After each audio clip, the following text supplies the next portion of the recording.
ইসলাম একটা শান্তির ধর্ম। আজকে পৃথিবীর মধ্যে ইসলামরে অশান্তির ধর্ম বানানি হইতেছে, ইসলামরে মৌলবাদ বানানি হইতেছে। মাদারিসের মধ্যে আপনার দেশটারগড় আড্ডা বানানি হইতেছে, মাদারিসরে জঙ্গিবাদী বানানি হইতেছে, মুসলমানরে জঙ্গিবাদী বানানি হইতেছে, সন্ত্রাসবাদী বানানি হইতেছে। হালাকি ইসলামে কোনো দিন দহশতগর্দি শিখায় না, ইসলামে কোনো দিন জঙ্গিবাদী শিখায় না, ইসলামে কোনো দিন ফ্যাসিবাদী শিখায় না, ইসলামে কোনো দিন অন্যরে হত্যা করা শিখায় না, মুসলমানে কোনোদিন অন্যের সম্পদরে নষ্ট করা শিখায় না, ইসলামে কোনোদিন দেশের মধ্যে আপনার অশান্তি সৃষ্টি করা শিখায় না, ইসলামে দেশের হুকুমতের খিলাফ বাদশার খিলাফ বগাওয়াত করা শিখায় না, ইসলামে এই কথা শিখায় না দেশের মধ্যে অশান্তি সৃষ্টি করো।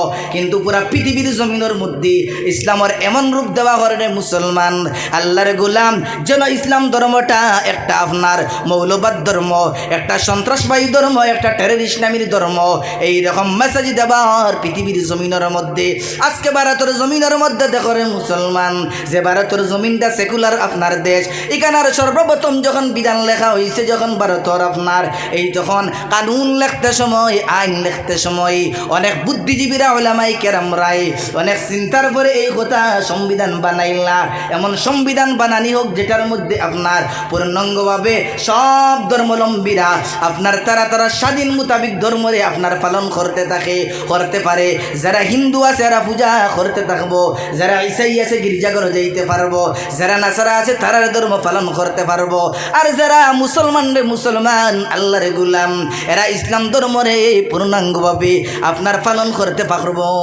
এই ভারতবর্ষের সংবিধানের মধ্যে এক লেখা আছে, এখানে মসজিদ চালাইতে পারবাই, মাদারিস চালাইতে পারবাই, এখানে কোনো সরকারের কোনো আপনার হুকুমতের কোনো অর্ডার লওয়া লাগতো না, সরকার এইটার মধ্যে কোনো আপনার ফাও হারাইতে পারতো নাই।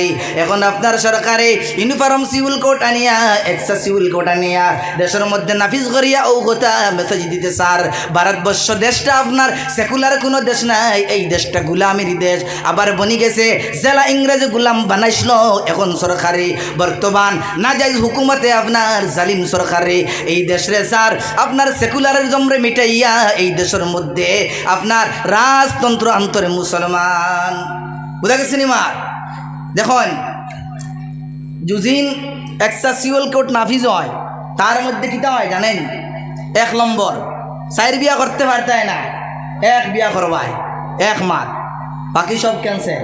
নম্বর 2 বেটায় তালাক দিত আগে, এখন বেটিও তালাক দিতে পারবো। হদিস আর তালাক বির রিজাল লা বিন নিসা, তালাকর হক বেটাইন তো শরীয়তে বেটিন তোরে হক দিছে না। যদি বেটিন তোরে হক দিত রোজানা প্রত্যেক বেটি জামাই একবারে ছাড়িলা হলে, যদিন তালাকর হক বেটিন তোরে দেওয়া হইতো, ইসলামে দিত, নবীজিয়ে দিতা, তাহলে রোজানা বেটিনতে বেটাইন তোরে ছাড়লা হনে। এর লাগি নবীজিও দিছুন না, আল্লাহ দিছুন না, খারে দিছুন হক আর তালাক বির রিজাল লা বিন নিসা। যদি প্রয়োজন পড়ে তাহলে আবগাদুল হালাল আর তালাক, হালালের মধ্যে থেকে নিকৃষ্টতম, একবারে নিকৃষ্টতম হালাল বস্তু লাগি তালাক দেওয়া। সময় সাপেক্ষে জরুরতের কারণে বেরো আজি গেছো একবারে বেটিয়ে কোনো ধরনের কথা মান্ডি না, অবৈধ সম্পর্ক করডি কোনো ধরনের মাত মান্ডি না, তখন আপনার তালাক শরীয়তে জায়েজ করিয়া দিছে। এখন সরকার যে হুকুম বানাইছে, যে কানুন আর বিল পাস করছে এক্সাসিউল কোর্টর কানুন রে মুসলমান, এটা শরীয়তের মুখালিফ, এটা শরীয়তের উল্টা। এখন যদি ভারতবর্ষর তথা আসামের হুকুমতে যদি কয় আসামের দেশের মধ্যে নামাজ পড়তে পারতা নাই, কোনো মুসলমান আসুন এটারে বরদাস্ত করতা, কোনো একজন মুসলমান রইতা নাই, এই বিলর পক্ষে কোনো মুসলমান রইত নাই, সব মুসলমানে সেই বিলর আপনার মুখালিফ করতে লাগবো। এটা আপনার মুখালিফ করা ইমানি দায়িত্ব, এটা ফর্স বুঝা গেছে নিমা। তো এর লাগি যুবকরা লাগিয়া এখনকার সময় জরুরি হইল গিয়া আমরা ওলামায়ে কেরাম হলে যে ডাক দিবা ও ডাকার লাগে সাড়া দিতাম। শরীয়ত মুখালিফ যত বিল পাস করো সব বিলডে আমরা কন্ডেম করতাম, এটারে রিজেক্ট করতাম, এটারে মুস্তারদ করতাম, এটারে আমরা মানতাম না। কারণ আমরা ভারতবর্ষের সংবিধানে এই কথা হুকুম দিছে, আমরা শরীয়তের উপরে পূর্ণাঙ্গভাবে A to Z চলতে পারবো। এটা আমরা ভারতের সংবিধানে দিছে, সাংবিধানিক অধিকার। শরীয়তের অধিকার তো আছে, লগে সাংবিধানিক অধিকার। জেলায় বিধর্মীরা, হিন্দুরা, খ্রিস্টানরা, জৈনরা তারা তারার ধর্মের মধ্যে চলতে পারবা, ধর্ম পালন করিয়া A to Z Azad. OLA আমরার ধর্মের মধ্যে আমরা আজাদ। এটার মধ্যে কেউ পাও হারাইতে পারতা নাই। কেউ দুদিন হয় ভারতবর্ষের জমিনে রোজা রাখা হইতো না, ওটা মানবানি কোনো মুসলমানে মানিয়া নিবা হইব? ভারতের জমিনও 40 কোটি থেকে আরো বেশি মুসলমান, সম্ভব না। এটা সেকুলার দেশ, আইন সেকুলার বানানি হয়েছে। এখন সেকুলারিজম রে আপনার জবাহ করিয়া আপনার দেশের মধ্যে এক নায়ত্ব, হিন্দুত্ববাদী, RSSবাদী, রাম রাজ্য ওটারে আপনার পেশ করা। আর আমরা ঘুমো দাওয়াত খাইয়া, আল্লাহ আল্লাহ নাই, খান্দা নাই, দেশের লাগিয়া, ইসলামের লাগিয়া, মুসলমানের লাগিয়া, মাদারিসের লাগিয়া, মসজিদের লাগিয়া আমরা জুড় নাই, মসজিদের লাগে সম্পর্ক নাই, ওলামায়ে কেরামের লাগে সম্পর্ক নাই, খানকার লাগে আমরা সম্পর্ক নাই, আমরা জীবনে নামাজ নাই, কোরআনের তেলাওয়াত নাই, আল্লাহর জিকির নাই, খান্দা নাই। আব তো জালিম বাদশা মুসলমান ভাই হল নজওয়ান হওয়ার কিচ্ছু নাই, কলেজা ফাটি যায়। আজকে আফসোস লাগে এখন যে অকাফ বিল যেটা পাস করছে, অকাফ বিরোধী সরকার, ইসলাম বিরোধী বিল এটা যাই রে। অফর যা সম্পদ আছে, যত মাদারিসগুলো আছে, যত মাকাতিবগুলো আছে, যত খানকা আছে, যত আপনার ঈদগাহ আছে, সব জমিন আপনার অফ করা হয়েছে। কারে অফ করিয়ে দেওয়া হয়েছে? আল্লাহ রব্বুল আলামিন রে এই সমস্ত জমিনের মালিক বানানি হয়েছে। আর এই জমিনের ব্যাপারে অফর ব্যাপারে যেটা বিল আনা হয়েছে, সরকারের বিল যেটা আনছে, এটা ইসলামের মুখালিফ। অপোজিশন পার্টি যেটা পার্লামেন্টও আছে, অপোজিশন পার্টি যতজনে দিচ্ছেন, যত কাগজ, যত আপনার পেশ করছেন, সব মুস্তরাক, সব রে ডিসালাও করা হয়েছে। আপনার একলা বিল পাস করিলিস, এর মতলব কিটা? এর মতলব সমস্ত মসজিদ আমার, সমস্ত মাদ্রাসা আমার, সমস্ত ঈদগার জমিন আমার, সমস্ত খানকার জমিন আমার, সমস্ত কবরিস্তানের জমিন আমার। বুঝা গেছে নি মা? সরকারের তার আয়ত্তে, তার নির্দেশে, তার বিধানে, তার হুকুমতে, তার সিস্টেমেটি এটা চালাইব। এখন দুদিন হ্যাঁ চায়, সরকারে চায় দারুল উলুম দেওবন্দ আছে মাদ্রাসা, এখানে গিয়ে হ্যাঁ ইউনিভার্সিটি বানাইতো, এটার বিল পাস করার অর্থই লই ওটা, হেতার বানাইব তার নির্দেশে। হে দুদিন চায় আসামার মাদ্রাসা সবচেয়ে বড় যেখানে মাদ্রাসা, ওখান দিনে দখল করিয়ে তার একটা ইন্ডাস্ট্রি বানাই দিত, ওটা বানাইব। আর নাইলে এই বিল পাস করার তোমার তো খমর বেদনা কিতা, সরকারের পেটা বেদনা কিতা? সরকারে 2 টাকা দেয়নি না, ওলামায়ে কেরাম সরকার থেকে 2 টাকা লইন। আমরা তো বুজুর্গানে দিন হলে আরশদ মদনী সাহেব মানা করছেন, হুকুমত থেকে 1 পয়সা লওয়া নাই। কওমি মাদ্রাসা চলবো 1 টাকা 2 টাকা লিল্লাহ ফিতরার খরচ চলবো, কওমের পয়সায় চলবো, জাকাতে চলবো, ফিতরায় চলবো, লাড়ি বেটির পয়সা চলবো, ঠেলা চলার আর চলবো, রিক্সাওয়ালার পয়সায় চলবো, হালাল পয়সা চলবো। বুঝা গেছে নিমা? এখন সরকারে যে বিল পাস করছে, এই যে বিল, এই বিল পাস করার অর্থ নিয়ত বলা নাই। दाल में कुछ कला है, दाल में कुछ कला है भाई, ফ্যাট বালা নাই। এটা ইসলামের পক্ষে নাই।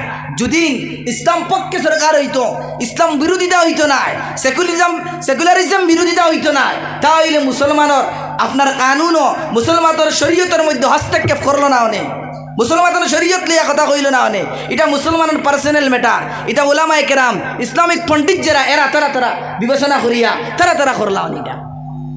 তারা বিল পাস করে, কানুন আনে, নতুন বিল, এটার ব্যাপারে কোনো ওলামার লাই কোনো মুশওয়ারা নাই, কোনো বৈঠক নাই। এতে বোঝা যায় নিয়ত সহি নাই মুসলমান। তো আমি আয়াত পড়লাম, ইয়া আইয়ুহাল্লাযীনা আমানু দুখুলু ফিস সিলমি কাফা ওয়া লা তাত্তাবিউ খুতুওয়াতিশ শাইতান ইন্নাহু লাকুম আদুউম মুবিন। ও মুসলমান মুমিন বান্দা বান্দেরা, তোমরা ইসলামের মধ্যে পূর্ণাঙ্গভাবে দাখিল হইয়া যাও।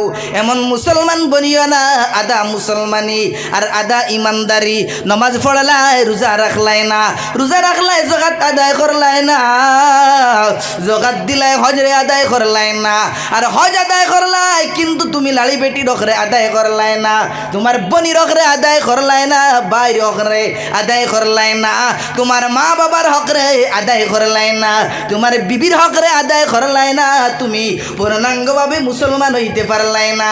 আল্লাহ ফরমায়, ইয়া আইয়ুহাল্লাযীনা আমানু দুখুলু ফিস সিলমি কাফা, ও ইমান ইমানদার বান্দা বান্দেরা তোমরা ইসলামের মধ্যে পূর্ণাঙ্গভাবে দাখিল হইয়া যাও ওয়ালা তাত্তাবিউ খুতুওয়াতিশ শাইতান তোমরা শয়তানের কদম বকদম চলিও না শয়তানের অনুসরণ করিও না অনুকরণ করিও না শয়তান তোমার চির দুশ্মন জানি দুশ্মন কুল্লুম কোলা দুশ্মন প্রকাশ্য দুশ্মন এই দুশ্মনে তোমরা কইব মেলার দিকে দি যাও তোমরা মেলার দিকে দি যাইও না এই দুশ্মনে কইব খেলার দিকে দি যাও মুসলমান আল্লাহর গোলাম তোমরা খেলার দিকে দি যাইও না এই শয়তানে কইব মোবাইলের মধ্যে পাবজি খেলাও না এই শয়তানে কয়া দিব লুড্ডু খেলাও তোমরা লুড্ডু খেলাইও না এই শয়তানে কইব সারা রাত গান্দা পিকচার দেখো সিনেমা দেখো অবৈধ প্রেম ভালোবাসা করো শয়তানে কয়া দিব তোমরা তার অনুসরণ করিও না তার অনুকরণ করিও না মুসলমান আল্লাহর গোলাম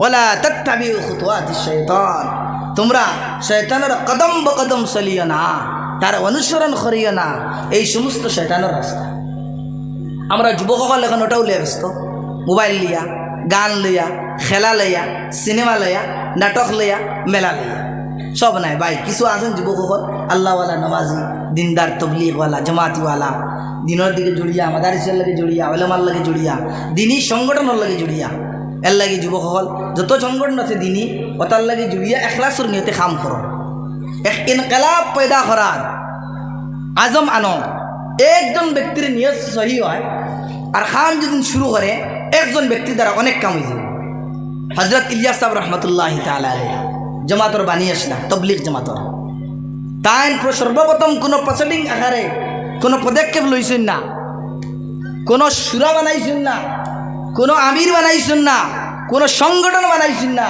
জাস্ট তাই কাম শুরু করছেন লগে মিলিছেন জরুরত পড়ছে 40 জনে একজন বানাইছেন 13 জনে একজন বানাইছেন বানাই একজন শেষ এইরকম বানাই গেছেন বাদে তো আপনার মাথাইলো সুরার আপনার আমিরিয়ত এটা তো বাদে ফিতনা আইলো ইদানিং ফিতনা আইলো 10-12 বছর হয়েছে এর আগে এটা ফিতনা আসলো না এক ব্যক্তির আজমের কারণে 70 একর জমিন বেচিস দিন অত সোজা নাই ভাই জান মাল কুরবানি করতে লাগে জান মাল দিয়ে এটা শুধুমাত্র জিলাপি খাইয়া হইতো না ঘুমাইয়া হইতো না বুঝা গেছি নি জান মাল দুইটা রাখবো তোমার জান দিতে হয় মাল দিতে হয় মেহনত করতে হয় আল্লাহর কাছে রুনাদুনা করতে হয় খান দিতে হয় বাস তিনো বস্তু হইব জান মাল রুনাদুনা ইনশাল্লাহ আপনার নাও আগে দিয়ে যাইব গাড়ি আগে দিয়ে বাড়িয়ে যাইব